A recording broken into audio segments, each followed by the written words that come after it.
Don Juan Fernández, antiguo gerente de PDVSA cuando era la institución más respetada y respetable de esta América. Muy buenos días. Buenos días, doctor Londoño, y muchas gracias por esta oportunidad y siempre agradecido, pues, que es una persona que siempre está atenta a lo que ocurre en Venezuela y la desgracia, ¿no?, que tenemos con esta narcodictadura que está al frente en el Palacio de Miraflores. No me dé las gracias porque es puro interés, interés propio, interés personal, interés de patriota, porque lo que pasa en Venezuela pasa en Colombia, don Juan. De manera Así es. que, de manera que no es por generosidad, es simplemente por instinto de sobrevivencia que nos ocupamos de los asuntos de Venezuela. Bueno, ¿en qué está la producción petrolera de Venezuela? Usted que la dejó en la condición en que la dejó, con una institución que era la más respetada por su organización, por los expertos que tenía, por la manera como actuaba PDVSA. ¿De eso qué queda? ¿En qué está la producción real de petróleo de Venezuela, don Juan Fernández? Bueno, la producción de petróleo de Venezuela ha caído dramáticamente en los últimos tiempos, ¿no?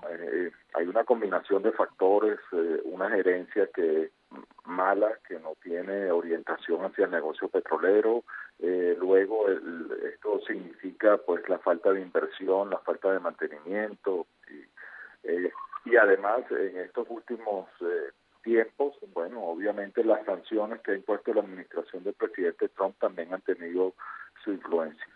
El reporte último de la OPEP indica que la producción en Venezuela está en los 750.000 barriles por día, ¿no? Una de las más bajas históricamente inclusive de Venezuela. Y en el año 99, cuando el difunto Chávez llega al poder, la producción de Venezuela era de 3.3 millones de barriles por día, y esto ya le indica, bueno, la caída estrepitosa que ha tenido la producción, y en la actualidad todo parece indicar que va a continuar cayendo, ¿no? Claro, porque si las causas están vivas, pues las causas que han reducido la producción petrolera, los datos que usted nos da, a la cuarta parte, escuchen bien, a la cuarta parte se redujo la producción petrolera de Venezuela. Y esas causas, usted nos dice, falta de mantenimiento, falta de rigor profesional. ¿Cuántos ingenieros de petróleos de primera línea perdió Venezuela en este tránsito de Chávez y de Maduro por el poder, don Juan? Bueno, en el año 2002, 2003, la mitad aproximadamente de lo que era la fuerza laboral de PDVSA, unos 22.000 trabajadores fueron echados a la calle, muchos de ellos en ese momento en la diáspora, ¿no? Se han ubicado en diferentes actividades, muchos en el tema petrolero. Ejemplos los hay en Canadá y en los países del Medio Oriente, que e inclusive en México han estado trabajando. Y luego, entonces, la nómina, como decimos allá, de Petróleos de Venezuela se incrementó a 110.000 personas. Entonces lo que se convirtió la empresa fue en un lugar en donde el amiguismo político, la compra, digamos, de activistas para la supuesta revolución, fue un centro de empleo, pero no orientado obviamente al manejo del negocio. Bueno, hoy está al frente, bueno, se ha nombrado una junta de reestructuración con este señor Tarek El Aizami, una de las personas más buscadas aquí, inclusive en los Estados Unidos, por sus relaciones con el narcotráfico, con la guerrilla, al frente de Petróleos de Venezuela. Ya eso le indica quiénes son los que están manejando el negocio. Y luego con este señor, el general Quevedo, la institución o el estamento militar de la cúpula que soporta a Maduro, pues prácticamente ha tenido control de muchas de las actividades del negocio petrolero, ¿no? Desde la comercialización, las finanzas, y bueno, por eso ahora nombra Maduro supuestamente esta junta reestructuradora para buscar a través de la participación de terceros. Específicamente, uno estima que con el caso de Rusia es donde están buscando que haya bueno, una transferencia de las actividades del negocio petrolero a Rosneft para que se encargue lo máximo posible de la actividad para ver si es capaz de recuperar. Pero además de eso, doctor Londoño, Venezuela, que tenía una capacidad de refinación interna de aproximadamente 1.3 millones de barriles por día, hoy está en el piso. Hoy se procesa en Venezuela menos del 10% de esa capacidad, y por eso el país tiene que estar importando gasolina para poder abastecer al mercado interno de productos, ¿no? Gasolina, diésel, etcétera, ¿no? Para que se pueda movilizar el país. Y esto ya indica cómo este socialismo comunista lleva a los países al fracaso, porque nuevamente ese es un método para ejercer control social. Los jerarcas de la supuesta revolución viven sin ningún problema, pero el pueblo en su mayoría está sometido a unos niveles de pobreza que nunca se habían visto en Venezuela. Ni en ningún país de América, salvo en Haití. La situación de Venezuela es una situación crítica. Y eso que usted cuenta de la importación petrolera, no nos quiso contar después esa gasolina y esos productos que traen del exterior a precio internacional, porque qué remedio tienen, pagarlo a precio internacional. A cómo lo venden en Venezuela y a cómo lo venden a los contrabandistas que se la traen para Colombia o se la llevan para cualquier lugar del Caribe. A cómo los venden. Bueno, fíjese, está la distorsión que hay en el mercado interno venezolano, que las personas que atienden las estaciones de servicio, lo que en Venezuela se llaman los bomberos de la estación, que son los que ponen los dispensadores en los vehículos, ellos compran las gandolas de gasolina. Ya la estación no está administrada por un dueño y una empresita que era la que, digo yo empresita por la magnitud, no por otra cosa, que manejaba la estación de servicio con sus empleados. No, ahorita son los bomberos, compran el camión o la gandola de gasolina que puede traer 40, 80,000, 60,000 litros, y la compran, no sé, al cambio, digamos, $10. Puede ser un valor que ellos estén. Y luego le pagan al dueño de la estación una tarifa, y el negocio que ellos tienen es que, bueno, la venden a los usuarios a un precio que es irrisorio, ¿no? Pero que les compensa para ellos poder tener un ingreso y pagar, digamos, la compra de la gandola. El precio al mercado interno en Venezuela es irrisorio. Eso no tiene una pérdida total para la nación, ya no solamente para Maduro y su banda, sino para la nación. Pero es la distorsión que este sistema ha generado. Y además de eso, como usted señala, hay todo un esquema de contrabando de extracción muy manejado por militares que están en las fronteras, compinchados, digamos, con toda esta cadena de que hace el contrabando para entonces enriquecerse también a costa de esta situación, ¿no? En la gasolina en Venezuela es de pérdida total. Aproximadamente están importando, y a esto a raíz de las últimas sanciones que se les han impuesto a Rosneft Trading, va a complicar el panorama del suministro en el mercado interno, pero en el mes de enero aproximadamente unos 130,000 barriles diarios de combustibles estaban importando a través de, ya le digo, de Rosneft Trading y las empresas relacionadas con los rusos para el mercado interno en Venezuela, además de volúmenes que ha venido enviando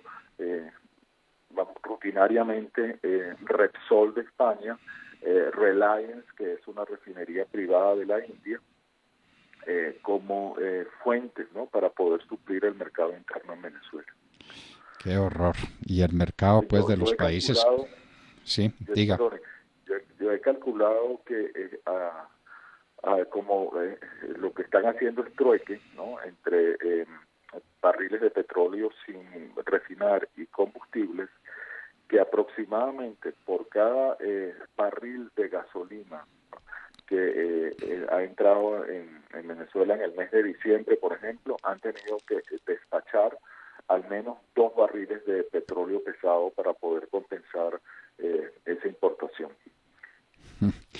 Bueno, y entonces usted señala el abandono, la falta de mantenimiento, la falta de pericia en el manejo de las instalaciones petroleras de Venezuela, la caída dramática de 3.200.000 barriles a la cuarta parte, a 750.000 barriles.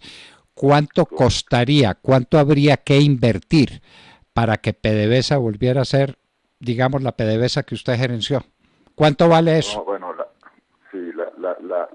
bueno, déjeme decirle que dentro de todo esto también no debemos de olvidar el esquema de la corrupción, ¿no? Porque la corrupción ha sido inmensamente gigantesca, ¿no? Dentro del tema de petróleo de Venezuela, y eso es responsabilidad, obviamente, de quienes tuvieron la responsabilidad de gerenciarla.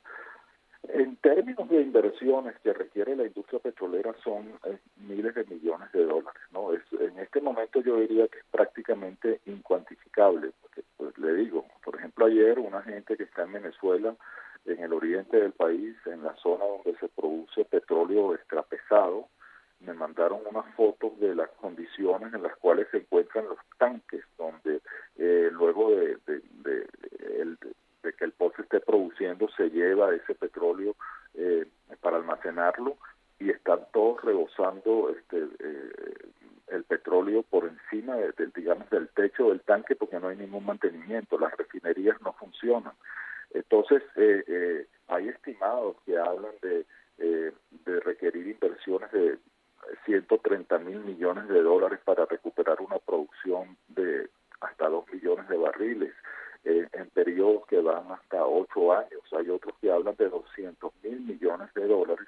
Lo que sí está claro es que el modelo petrolero venezolano, vista una posibilidad de una recuperación económica con la salida de este narcorrégimen, tiene que cambiar. PDVSA no va a tener la capacidad financiera o comercial y operacional para atender esta recuperación de la industria petrolera, y por lo tanto un cambio de modelo es importante, en donde la participación de la inversión privada nacional e internacional sea quien digamos tome ese liderazgo, si se puede llamar así, para reactivar la industria petrolera venezolana en condiciones económicas que la hagan atractiva, ¿no? Porque hay un tema en el negocio petrolero, como usted bien sabe, que está muy relacionado con las energías alternativas, con el tema del cambio climático, con el problema de las emisiones de CO2. El crudo pesado venezolano en su mayoría requiere de tratamientos especiales para adecuarlo a que sea comercialmente viable para procesar en las refinerías, y por lo tanto uno estima que si Venezuela va a ir a un proceso de reestructuración económica, los entes multilaterales y el mercado financiero le dirá al gobierno que venga que las actividades que tienen que ver con negocios deben ser no un monopolio del Estado, deben estar abiertas a la inversión, y por eso digo que el modelo petrolero tiene que cambiar e ir hacia un modelo de energía como está haciendo el mundo de las empresas petroleras en todas partes, ¿no? Don Juan Fernández, lamentablemente todos estos disparates, todos estos actos de corrupción, todo este abandono, todo este desgreño, lo paga el venezolano medio, el que no tiene hoy con qué comer, y si se enferma no tiene hospital, y sus hijos no tienen colegio, y no hay porvenir en Venezuela. Eso es lo más doloroso de la historia, porque esa historia replica es ahí. Replica es en la situación del venezolano, que desesperado toma cualquier camino, y el camino más obvio es venir a Colombia a buscar un plato de comida. Usted sabe que en esta tierra nuestra hay por lo menos 2 millones de venezolanos que se fueron de Venezuela, no porque les parezca feo su país, sino porque no tienen con qué comer allá, porque no tienen cómo vivir. Aquí están buscando un horizonte y están sobreviviendo, y eso ya es mucha historia. 2 millones de personas. Es la diáspora más grande del mundo, salvo de algún país que esté en guerra. No sé si se podría comparar con lo de Siria, no lo sé. Pero de resto, Venezuela es el país que más expulsa a la gente de su territorio por hambre física, resultado de estos robos, de estas improvidencias, de estas ineptitudes de un régimen corrupto y maldito como el régimen comunista que golpea a Venezuela. Don Juan Fernández, estas verdades hay que seguirlas diciendo, hay que seguirlas contando. Hoy se cumplen 7 años de la supuesta muerte de Chávez, porque como nunca sabemos cuándo se murió, porque pues todo esto es un sartal de mentiras, una encima de otra, pero 7 años, la herencia maldita que dejó Hugo Chávez y que Nicolás Maduro ha administrado, cada vez para hundir más a Venezuela, para hacerla más pobre, para hacerla más infeliz y más desgraciada. Venezuela, que tuvo la mejor industria petrolera de América y la mejor empresa de América, que se llama PDVSA, convertida hoy en un pateadero. Ahí meten gente a que haga cualquier cosa. Don Juan Fernández, un abrazo muy estrecho, y este dolor de Venezuela es el dolor de los colombianos también. Ténganlo presente.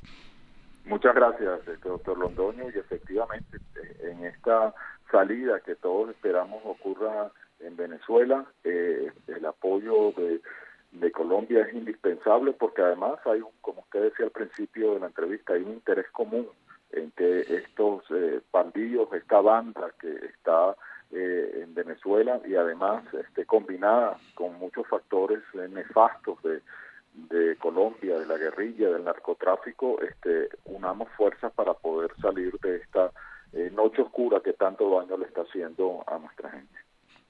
Muchas gracias. Que cesó la horrible noche, dice el himno nuestro. Ojalá eso puedan decir los venezolanos, que ha pasado esta noche oscura en que están sumidos por obra de este gobierno, entre comillas, comunista, que es un gobierno de estafadores, de ladrones y de bandidos, como han sido todos los comunismos del mundo. Juan Fernández, exgerente de PDVSA, estaba con nosotros en la Hora de la Verdad.